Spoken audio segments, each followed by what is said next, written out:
about trains in Austria. I'm gonna take a train from Buchs, which is on the Swiss border of Austria and Liechtenstein, all the way to Vienna, which is the capital city of Austria and sits in the east of the country.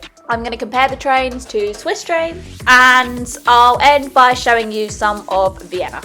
Alright, so I'm at the station, my train is behind me, so I'm just gonna go on and find a seat now.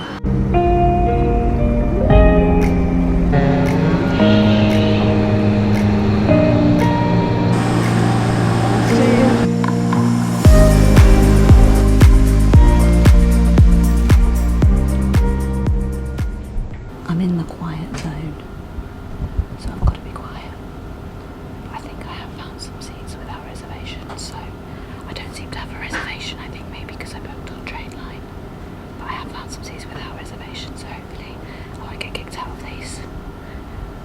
I'll silently show you around.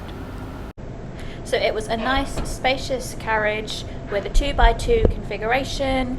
Lots of the seats were table seats, which I managed to get, and I managed to nab a seat right by the window so I could see the views.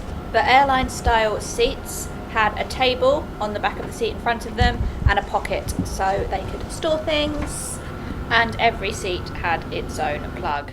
There was also a screen which showed us the next stops, and there was luggage storage both overhead and at the end of the carriage. Generally it felt very modern, clean, and was quite a nice train to be on. It was still really quiet, so I had a lovely time sitting with my coffee and my Kindle, just watching the views roll past me. The first part of the journey went through the Alps and the views were spectacular. I think I'm back in Liechtenstein, if my map is anything to go by. And before too long, I was in Austria, but I was completely the other side of the country to Vienna, my final destination for the day.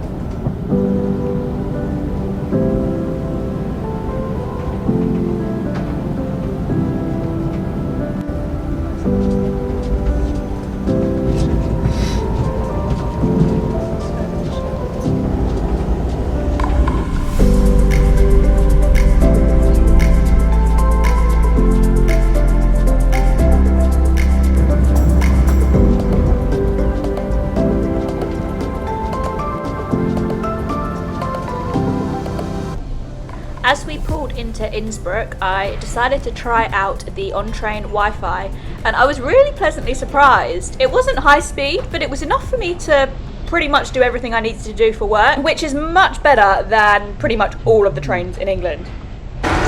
Toilet check. We're a few hours into the journey and there is water everywhere in this toilet. I don't know what people have been doing here. Nice background though, with some nice alpine scenery. But yeah, we got water here, we got water on the floor. Yeah, definitely not the best toilet, but this, obviously they're not clean like on the journey, so I guess I can't really blame Old Baby for the state of this. This is actually quite a long journey. It's 6.5 hours and it goes over like the whole of Austria. So it is 10 to 12 now, and we get into Vienna at 2:30, so over halfway now. It's nice though. I got a seat early on and luckily I don't think it was reserved. There wasn't anything above the top saying it was reserved, but lots of the other seats had it. So I got a seat and I'm just sitting there watching the scenery unfold. It's gotten a bit flatter now. It was very, very mountainous earlier. It was really, really beautiful. It's still nice, but a little bit flatter, a little bit cloudier as well actually. But we'll see, it could all change again before we get to Vienna. So just stretching my legs a little bit now. I'll be doing some work at my computer. But yeah, I guess I'll go back into the quiet zone now.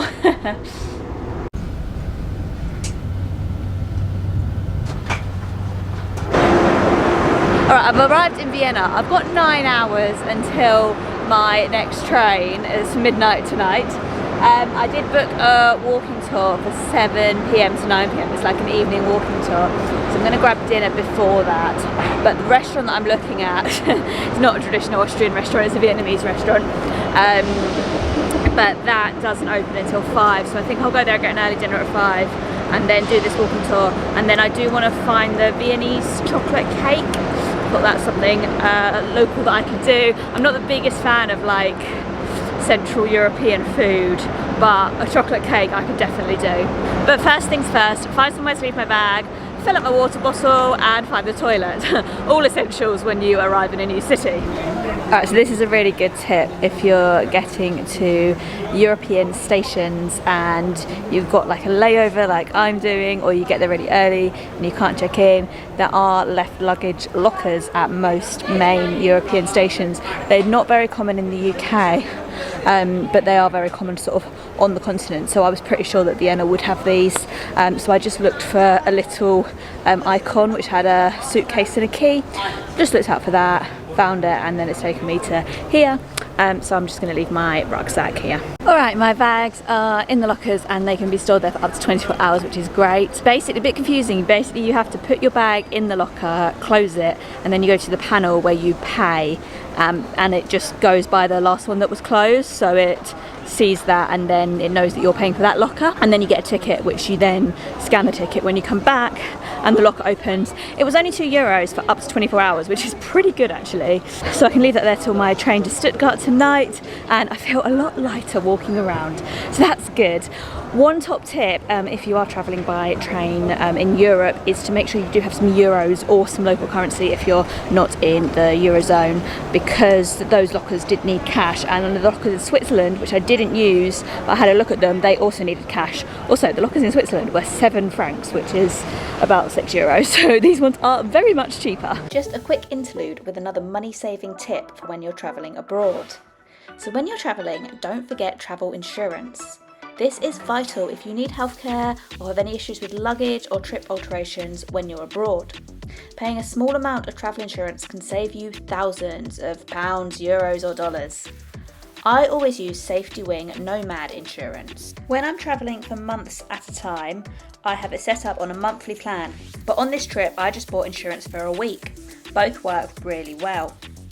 It takes less than 5 minutes to log into Safety Wing and buy Nomad insurance. I love it because you can purchase it either when you're at home before your trip or while you're already on a trip, and the rolling policy allows for 30 days at home for every 3 months abroad. It's super flexible, well priced, and enables me to travel the world with peace of mind. Check out my link to Safety Wing in the description. Alright, let's get back to Vienna. Right, I still need to find water and the toilet, so back on my mission now. Alright, left the station, went to McDonald's to use the toilet because the toilets in the station were all out of order. I did have to pay 50 cents to use the toilets in McDonald's, but that's alright. And there was a drinking water fountain, free to use, you can see it just behind me, just sort of to the left of McDonald's, and that's all kind of in the station area, so I was able to get everything that I needed to get done just outside the station. And now I'm just formulating a plan. Yeah, I think I'm going to get an early dinner, probably in about 1 hour and 10. So I think I'm just going to meander slowly up through the centre, have a little look at things, and then have dinner, then go on my walking tour. And then I have found somewhere that stays open until 10 for this chocolate cake. I can't remember exactly what it's called, but I will remember. So I think that might be, I might have that just before my train. And yeah, I think that'll be a nice afternoon in Vienna. Obviously, I won't see all the city, but the tour should at least give me a good overview of it. Found a castle. This palace is called Belvedere Palace, and it was built in the 18th century for the Prince Eugene of Savoy. So it's a Baroque style palace, very regal, very what I'd imagine the buildings in Vienna to look like. Alright, I'm outside Feldkirch, quite a famous church here in Vienna. It is raining now, but I don't really mind. It's like hot rain, so it's not too bad. So I think I'm just going to carry on and enjoy the quiet streets because everyone else is sheltering. I was planning on riding out, but that is a lot of rain. Yeah, I was planning on just walking. I don't mind a bit of rain. This is not a bit of rain, this is a lot of rain. It is bucketing it down out there.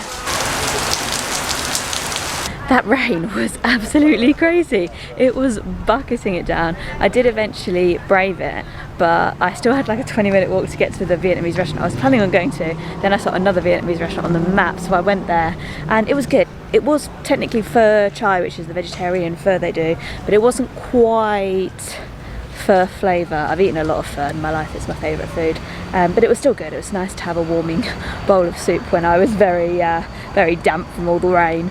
So now I'm just walking over to the, I think it's like one of the main squares of Vienna, for the walking tour. The walking tour was really good. I learnt lots about Vienna, lots about the Viennese riding school, which was really interesting. The guide also said that in 1870, Vienna was the 4th biggest city in the world. So that's when the city was really at its peak, and that's why there's so much architecture from that era now. He also kept saying that it was all about sort of old school Instagram and people building for aesthetics. Oh, and we learnt lots about the Habsburgs as well. The last thing I wanted to do in Vienna was to get a Sachertorte, which is the famous chocolate cake that they have here. I did see there was one place which looked like it was highly recommended. It's just called Sacher Cafe, but I just walked up there and they're closed now. They close in half an hour and they're full, so they're not accepting any more tables. I did see somewhere that was more of a like takeaway place that had a few tables outside, so I'm going to go see if I can get one there now. Hopefully that's not closing as well, even if I just get it to take away. Yeah, let's go see. Hopefully I'll find this cake. Gonna get some more treat vessel because I'm bloody thirsty, and this is like the first one I've seen that I've been looking around. It looks like it's still open. I don't know if there's space outside, but hopefully I'll be able to get a takeaway at least. I have my Sachertorte. It was a bit of a kerfuffle to get it, but I do have it here. So this is a chocolate cake with layers of apricot jam and a chocolate glaze, and it's meant to be like probably the most iconic chocolate cake in the world. I don't normally eat chocolate cake. I love chocolate, but I don't really eat much cake, and I don't really eat much jam and stuff, so I'm not sure if I'm going to like it, but hopefully I do. I'll show it here. It looks like this. So let's try a bit. That is good actually. I wasn't sure if the apricot jam would work in it, but actually it tastes a bit like a chocolate orange, but like an apricot version. Yeah, I like that. I will definitely be finishing that. And on that note, I think I'm going to finish this video here, because after this I'm going straight to Vienna Hauptbahnhof and getting my night train to Stuttgart, which is going to be a whole other video. I've had a few notifications to say it's being delayed, but hopefully it won't be by too long. So far it's only half an hour, so that's not too bad. But yeah, I'm going to eat this, chill for a little bit, and then make my way over there for my night train. So do stay tuned for that one. Thank you so much for watching this video, and hopefully I'll see you in the next one.